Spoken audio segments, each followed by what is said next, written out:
Welcome to the Laughspin.com podcast.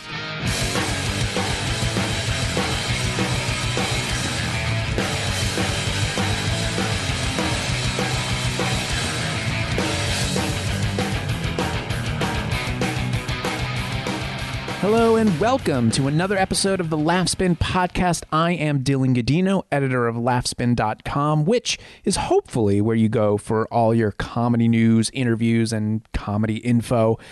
I want to let you know right off the top that the Laughspin Podcast is also part of the All Things Comedy Network, which you should surely check out at allthingscomedy.com. There you'll find podcasts with Bill Burr, Ari Shaffir, Al Madrigal of The Daily Show, Tom Papa, Harlan Williams, and many, many more. If you're not familiar with the Laughspin Podcast, maybe this is your first time listening. If it is, welcome. I'm glad you decided to tune in. But I'll explain what the Laughspin Podcast is just very briefly. Each week, myself and co-host Myq, we deliver what we basically consider a comedy news digest, headlines ripped from laughspin.com and delivered to iTunes, SoundCloud, Stitcher, and most recently we're on tunein.com if that's something you're aware of. And sometimes when we're not delivering straight up news, we record special episodes of the Laughspin Podcast, which feature interviews with comedians, and that's exactly what you are listening to right now. Today's interview is with comedian Myq Kaplan. This chat I had with Myq, however, it was done in March of this year while I was covering Gilda's LaughFest in Grand Rapids, where he was performing. LaughFest, by the way, I should tell you, it's an amazing 10-day event with some of the biggest names in comedy, and all the proceeds go to Gilda's Club in Grand Rapids. I get it that Grand Rapids and Michigan doesn't seem like a hotbed of comedy, but seriously, I highly suggest you take a trip to Western Michigan next year to check out what the good folks at Gilda's LaughFest can do. They do an outstanding job. Anyway, I had a lovely chat with Myq while I was there. I've been covering Myq for years, and I've really enjoyed seeing him excel. He was part of the top 5 on Last Comic Standing in 2010. He's been on Craig Ferguson many times, Conan twice, Letterman twice. He's had a half-hour special on Comedy Central, and he'll be coming out with his first hour special later this year. However, the reason we're bringing you this interview now is because he's just released his brilliant, his new album, Meet Robot, on Comedy Central Records, which you should definitely check out. So what do we talk about in this interview? We talk about a great many things during our chat, but I have to admit, we spend a lot of time talking about Myq's open relationship philosophy, which, and I'm not just saying this because I'm a dude, makes so much sense, especially coming from a well-educated, smart guy like Myq. I hope you guys enjoy the interview as much as I enjoyed conducting it. And by the way, if you hear background noise, let's call it ambiance during the interview. It's because we did this interview in a lounge area in Grand Rapids where other human beings were around talking and eating hors d'oeuvres and such. So without further ado, here is my interview with Myq Kaplan. Enjoy. We're here with Myq Kaplan. We're at Gilda's LaughFest, the 3rd annual. We're in Grand Rapids, Michigan. How's it treating you so far, buddy? I literally got here like 1 minute ago. So far, so good. I got a free drink. I'm in the right place. I got free food in the wrong place also. And so far, and I love it here. I was here 2 years ago. And I remember it was the first place I ever learned that Marriott had like a luxury version of their hotel. Yes. So a JW Marriott. It's it's super.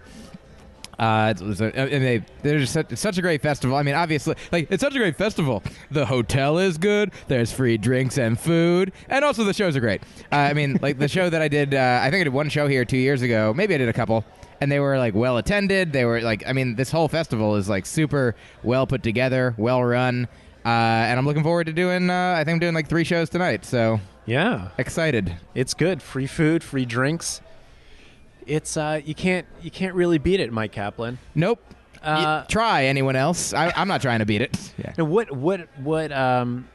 I am at the age, and I am at a point in my life where I'm trying to find. I see you're drinking what I would consider an adult drink. Oh, sure. It tastes real good. You could try it if you want. Does it really? No, it tastes like shit, right? No. It tastes Okay. like it tastes gingery. So what is this, Mike? It's a Kentucky Frenchman. It's got bourbon, ginger, liquor, some kind of bitters.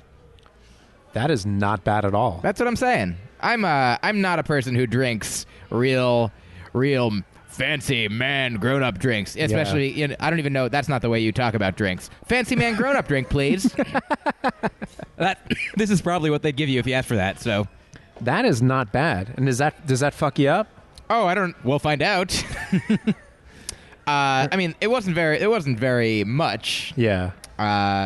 Content-wise, volume, but yeah, I used to, in New York, you get drink tickets for a lot of shows. You perform at a club around the country. Usually, you get free drinks and whatever. So I gotta figure out a way to pace myself. So I have to drink some things that I like less. Like I learned to drink wine. That's my grown-up drink. Right.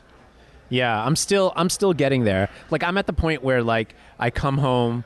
And I have 2 kids. I'm married. I was gonna say, yeah, you're a father. You're a grown up, right? So I'm constantly asking other grown up types, like, what's a good sipping whiskey? What's something I could drink and it could dull the pain, and I could fall asleep feeling better about myself. Well, I was going to ask you, I just broke up with a girl because she wants kids and I don't, and I'm potentially regretting the decision, but sounds like I'm doing okay. Well, I mean, it's... No, it's good. It's good. Being a father is nice, but there's just no middle ground. If you like your life with some sort of middle ground, with some sort of, I don't know, steady like consistency, that it's not for you, because I either love my kids and want to hug them and kiss them, or I want to run from the house screaming. Yeah, there's no middle ground. I like the girl. She never made me want to run screaming. So yeah. I just wanted her to not want kids. Yeah, and I totally being married and having kids. I totally understand. Both of those concepts being completely absurd. I enjoy being married. I enjoy having kids. Also, I don't know why I'm doing either of them. How old are you? I'm 35. Okay, so you're a year ahead of me. Yeah, I got 1 year to get as mature as you. That's right. And you have 1 year to get 1 year. You're behind on getting as drunk as me. Yeah. That's right. I was never a big drinker, but I'm trying to become one. I'm trying to become a bigger drinker. And hopefully, because that'll help your kids develop. They'll have, you'll be like yelling and throwing stuff, and they'll be like, they'll bond with each other. They'll be like, "What's going on with Dad?" They'll become artists. There's all kinds of things. That's right. What are you just gonna hug them and kiss them and stuff, and then they're like, whatever, boring adults. Exactly. They're gonna be bankers. They're gonna be successful and rich. Take care of you in your old age. What do you want that for? Yeah, that's nonsense. You okay? So you broke up with a girl. I'm sorry to hear that. Thank you. Now you something about you that I didn't know that I actually heard on another podcast. Is it the Gentleman's Podcast? I have done a podcast of that name. Now that is when I've known you and I've interviewed you over the years. And it's been great to see you grow and flourish like a fucking flower as a comedian. Thank you. And as a flower. I'm more of a flower now. Yeah. But the one thing I didn't know about you is that when you start dating someone, you have this policy where it's basically like an open relationship. Is that? Yeah. Not only when I start, all the way through. That's it's a thing that I learned about, like years ago. Like I was married, and my marriage was to a woman who introduced me to the concept of like the word polyamory and the concept, right. Which I don't necessarily specifically identify with, but I mean, it resonates with me somewhat. But I mean, I think that's more about having like multiple relationships going on at any given time, which I'm not opposed to, but isn't my, sort of the main thing. Mostly, and my marriage wasn't open until sort of the end. We tried a little bit, but it was sort of out of the wrong motivation. We were already sort of on the way out, and we're like, maybe this will be what we want, right. Not each other. But after I thought that I was just a serial monogamist throughout all my 20s, and after I got divorced when I was about 27, 28, and so I just started dating people again, and I just learned more about, like the world is becoming, I think it's been going on for a long time. There have been alternate, relationship structures, but just, the internet and, Dan Savage's podcast and all kinds of things are now making it so that, oh, hey, and the, books like Sex at Dawn and The Ethical Slut and, there's just all there's all these subcultures that are popping up that you can be more aware of now. If you I was at a show last night in Virginia, and it was at a college, and after the show they were, oh, you drove down from New York, and there was this kid, he was like, my girlfriend's girlfriend lives in New Jersey, and I was like, pardon? And he was like, oh, I have two girlfriends, and they each have their own girlfriends. We're polyamorous. I was like, wow, you're a child, you're a baby. And so it's like, there's so many people these days. It's like it's a thing now. That's amazing to me. And so for me, it's just a matter of I knew when I got out of the marriage, I was like, I can't imagine ever being with only one person forever. Because you don't get everything from one person, even if you are married. You have friends, you have other outlets, you have relatives, obviously, so the idea that only one person can or should provide you, if you want only one person to provide you sexual satisfaction or or whatever I like the idea of having one person that's the emotional, rock partner, build a family with, live with. Sure. But then also who acknowledges that, over the course of a lifetime, you're human and, decades will go by and you'll be attracted to other people. And that doesn't mean that you don't love your partner. It doesn't mean you don't love your wife or husband or whoever you love. The fact that you can have two kids, and which one do you have to pick one. You can only love one kid. You can only have one best friend. You could have as many. Love doesn't dilute. If there's more people that you love, you love which parent you can't love both parents. So you have to split your love between them.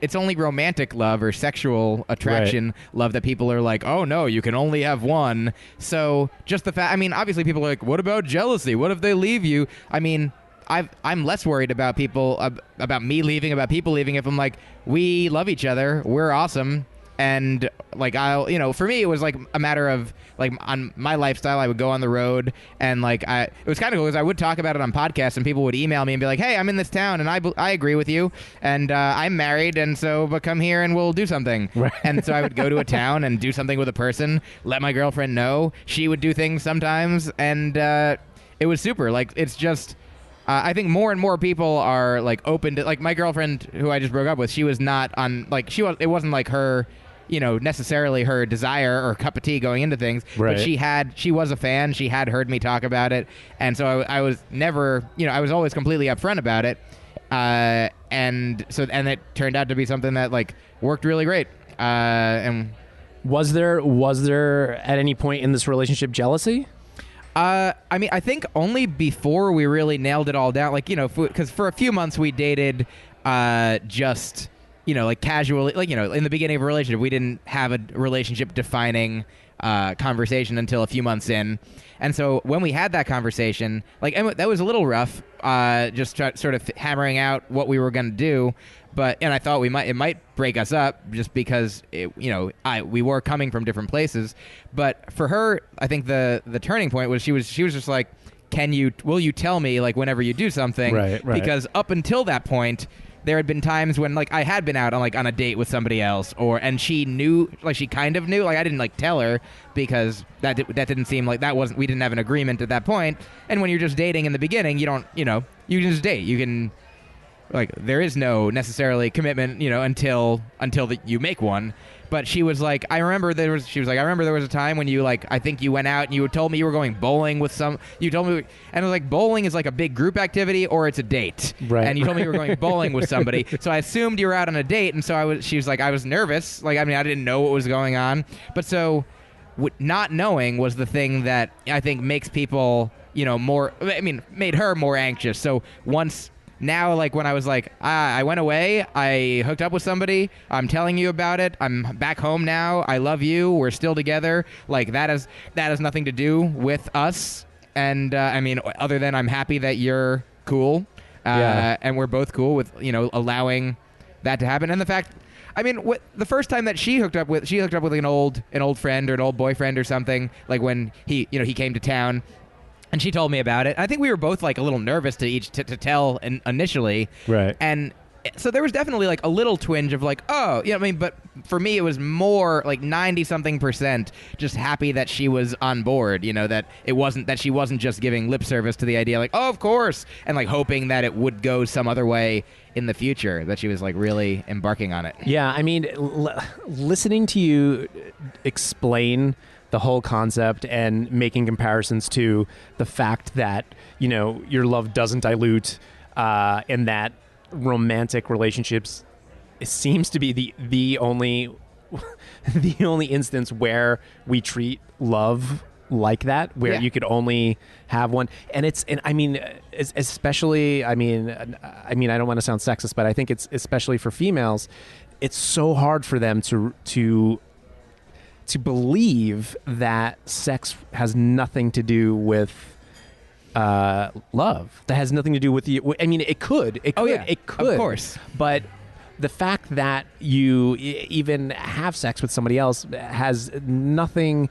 And this is why I was so intrigued about it when I first heard you talk about it, because here I said to myself, here is an educated, smart person who is he's not on the Howard Stern show talking about banging broads and all this other stuff. He's coming at it from an honest, learned perspective. And it's so interesting, and it makes so much sense, and it's never going to catch on in the mainstream. Oh, no, but it doesn't have to. But honestly, I do feel like the same way like polyamory and non-monogamy and open relationships like may have existed, I'm sure, for years, decades. Yeah. Like obviously, I mean, going back, in human evolution, like the book Sex at Dawn is all about how humans hundreds of thousands of years ago, like this was sort of the main way that they grouped, and it was like look at bonobos, like that's what the main comparisons that we were like there's bonobos and chimps and humans, and the idea was like I think chimps were like mainly monogamous, but bonobos were mainly non-monogamous, and humans it was postulated were like more like bonobos initially, but we've now since brought the construct of monogamy into our society, which is fine, again, if you want it. But you can want whatever you want. You can ask for whatever you want. You can try to do whatever you want. And it doesn't mean that you're a bad person. As long as you have everybody involved in it on board, as long as it's not, as long as it's honest and communicative and not deceptive. And like there's a woman in LA who is married in an open relationship who I've like it's great, like we're friends, but then like we can just do whatever we want. Yeah. And she's she's not leaving her husband, and I wasn't leaving my girlfriend for her. It's just legit. Like you can do it. I mean, and the thing I was gonna say is, it's like it's sort of I think akin to like where homosexuality sort of was maybe like 50-75 years ago, where obviously today's day and age, like we said, it's not going to catch on in the mainstream. Right. I think the same way homosexuality isn't going to catch on with everybody, because not everybody has necessarily the same desire and or natural inclination or whatever. Not everybody's gay.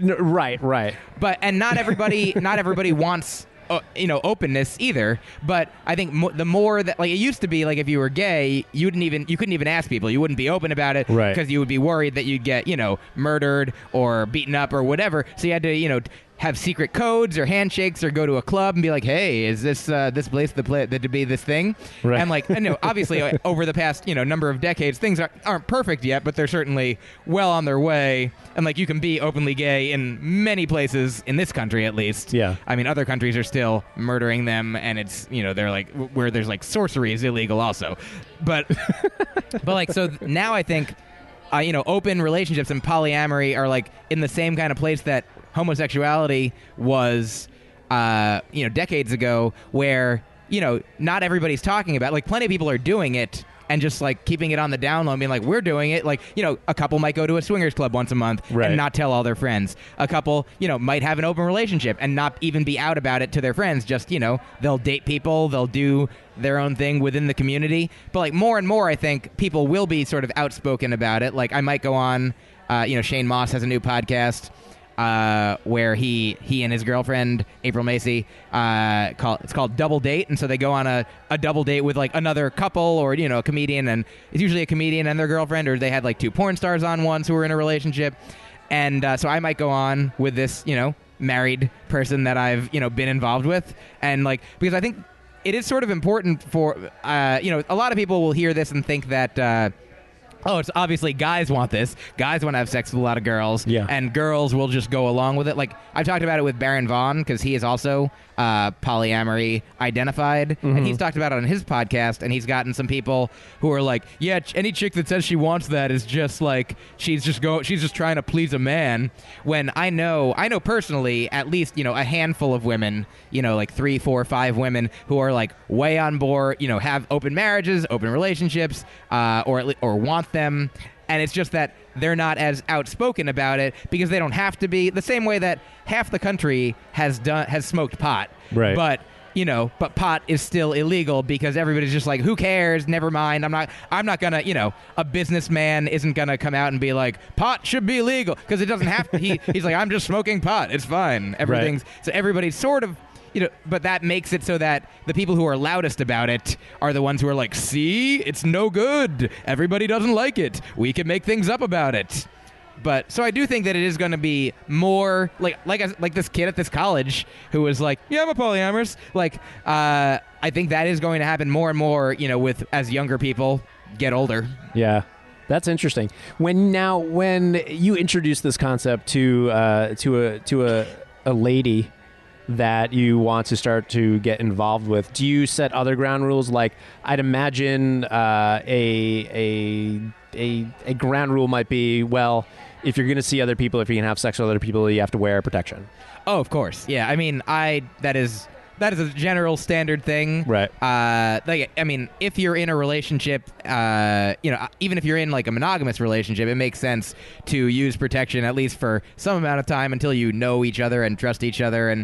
And if, you can have eventually, ideally, if you can, not use protection with your partner, but do use protection with other people, because you obviously don't want to bring home any diseases that you don't already have. Right.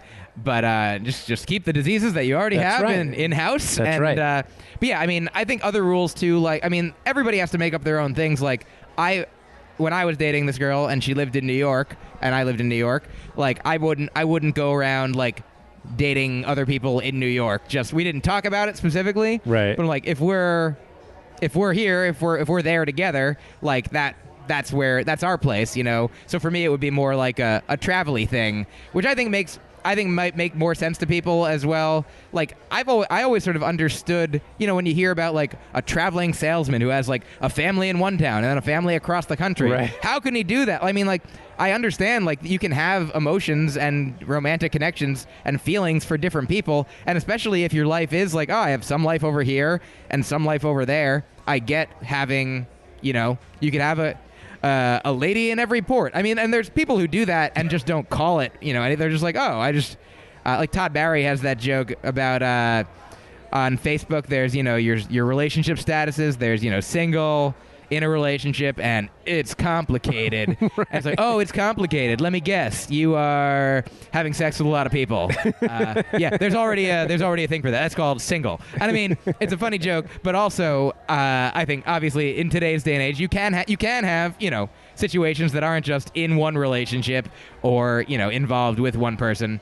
So, but yeah, I mean, there's all kinds. Like, I think other rules might be like, depend on like how much people want to know. Like for us, it was like tell that something happened, and then the other person could ask whatever they wanted or not ask. They could be like, oh, tell me what you did, or tell me how you met, or how you knew the person, or whether, like, sometimes it would be like, for me, it would be I hooked up with an ex-girlfriend once, and then other times it would be some, like a fan or somebody who is like, like I said, like a like-minded soul who like listened to me on a podcast, or it could be just a waitress at a club. You know? So you're basically doing this podcast now just so you can find some more hookups. I didn't even bring this up, but yeah, it's perfect. It's really working out. We didn't do a pre-interview or anyone. We didn't do a pre-interview or anyone. I mean, would you ever get married again? Yeah, I would.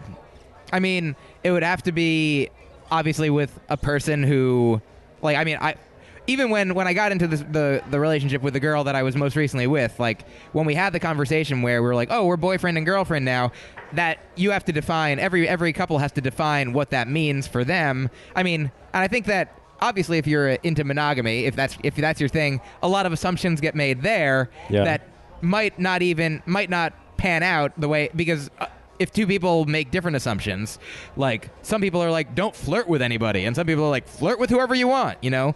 I was in relationships before that were like sort of, you know, not quite as open as I would have wanted, but, you know, there were people who were like, sure, like make out with a stranger drunk in a bar if you want, just don't go home with somebody. Or like, you know, like making out is fine, but, you know, sleeping with them's not fine, you know?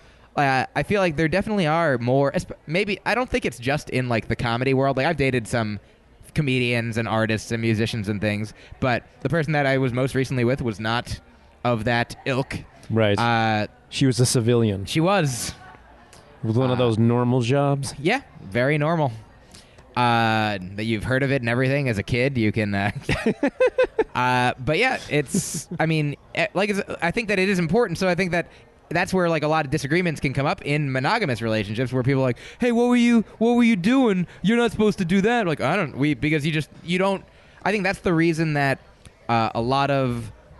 you know, sort of your heteronormative, you know, just like male, female, assumed monogamous coupling can, you know, not be on all the same pages, because they just assume that, you know, they don't have a discussion about it because they're like, oh, we just do the thing that society says to do, and like don't let. I mean, it's important, you know, to know like what your partner wants and what they, you know, what sets them off and what their boundaries are. Because maybe, I mean, if you're in, anybody who's listening, if you're in a relationship that you think is monogamous, be like, are we allowed to make out with other people? Is that cool? Like that's... See, that wouldn't even dawn on most people. God damn it, it doesn't dawn on me, that's for sure. I mean... I can't even imagine asking my wife, hey, you know, is it okay if I make out with somebody? I mean, I think she would, and she's awesome, and she's not that girl. She's not that I would never even think of. I mean, also that's an option. Yeah. You also, I mean, once you have kids, like you're not gonna go out. You're like, hey, you take care of these kids. I'm gonna go see what I can pick up wherever where the kids aren't. Like, I mean, so whether I would get married, So the point is, I would get married certainly to somebody who, you know, understood and was on the same page. Was like, you know, had this idea, at least, if not, you know, resonate completely with them. Be like, oh, you know. I wouldn't get married to somebody immediately. Like I got married the first time after like a year and a half, and then we got divorced after like 3 years. And so I feel like now I'm like, I'm not going to get married until I've known somebody and been with them like, you know, 3.5 years, to make sure that, because that's, before I got married, I'd never been with anybody up more than a year, and I was like, oh, a year, that's good. And I never wanted to be with anyone more than a year. I guess this is how it is to feel forever. And like, 3, so maybe I'll get married again after 3.5 years, and then we'll make it to 7. And I'll be like, well, I guess that's that. But I mean, I honestly do think that if I, you know, I think that I am in a place where I am more ready to meet somebody and be with them for an extended, you know, for a lifetime potentially, right? Especially because I know that it won't have to be only that person, and not even to say that like I'm gonna go out every week or every month even and like make something happen, but just the fact that you know you can is like this real relief, this real valve of like, you know, like sure. There's always this grass is greener, like when you're in a relationship you're like, oh, I wish I wasn't. When you're out of one, I mean, like now I'm single for the first, I'm not used to being single, and it's like, you know, Ted Alexandro's joke where he's like, being single, you know, it's like euphoria sometimes, and then and you know, sadness, and so it's like, you know, like sadness 5 minutes before you go to sleep every night, and euphoria the rest of the time. That's right. Like, and I, you know, sometimes those numbers are off for me, but right now, but definitely I feel that, you know, when you have somebody that you care about and you love, even if you're not living with them and sleeping with them every night, just knowing that they're out there in the world, you can talk to them, you can think about them.